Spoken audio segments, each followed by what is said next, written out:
This video will cover the even problems on page 11.1 and 11.2 in our notes. So just a reminder that we will be doing all square roots. So you have your little piece of paper that has the first 20 perfect squares on it. These you can type right into your calculator if you would like, but it is important to know how to do this without it as well. So this means 2 times the square root of 121.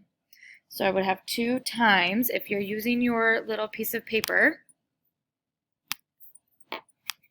what you do is you look for 121 in this column. So the square root of 121, we move over here, and is 11.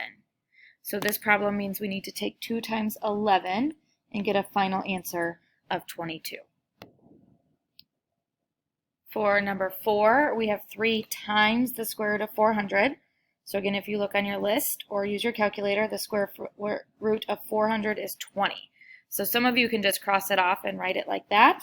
Otherwise, 3 times 20 would give us 60. So if you don't have to write that part out, that's great. You can just write the 60. Again, the main goal is to simplify non-perfect square roots. So our job is to find the biggest perfect square that goes into 180. So for us, we might notice that, 9 goes into 180.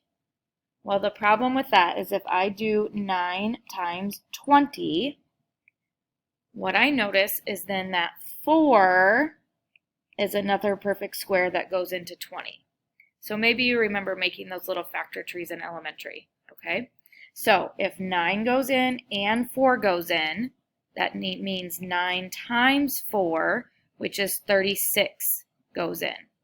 So you could do all of this different ways, okay? So some people might say, well, I'm just going to do this part and make it work. So I would have 3 times 2 times the square root of 5 and get 6 square root of 5. If you don't mind writing out a few different steps, that's totally fine. You can also look at your list and start with your bigger numbers. So maybe first you want to try 81, then 64, so on and so forth. All right, eventually you would get to find that 36 goes in 5 times. All right, but somehow you want to break this down into 36 times 5, whether you do that right away, or again, you can keep breaking it down like that. So square root of 36 is 6, square root of 5 should be our final answer. Number 8 is the square root of 175. So if you look at your perfect square list, 25 is our perfect square that goes in there, and it's 25 times 7. Square root, your final answer is 5, square root of 7. Number 10, I'm going to bring my 2 down so I don't forget it.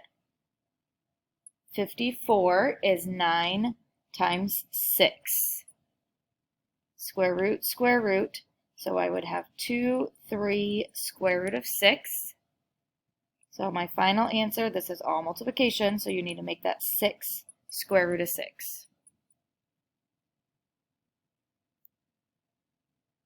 Number 12, again, I'm going to bring my 8 down.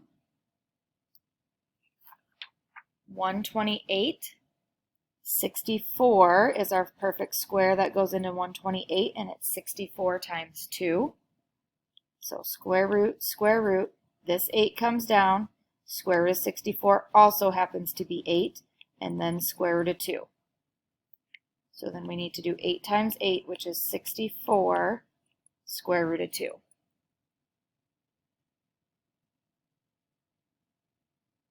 And our last one, bring down the 4. 384, again, you can just keep trying things till you find what goes in there. 64 is our biggest one, times 6. Square root, bring down the 4. Square root of 64 is 8. Square root of 6. So our final answer, multiply to get 32, square root of 6.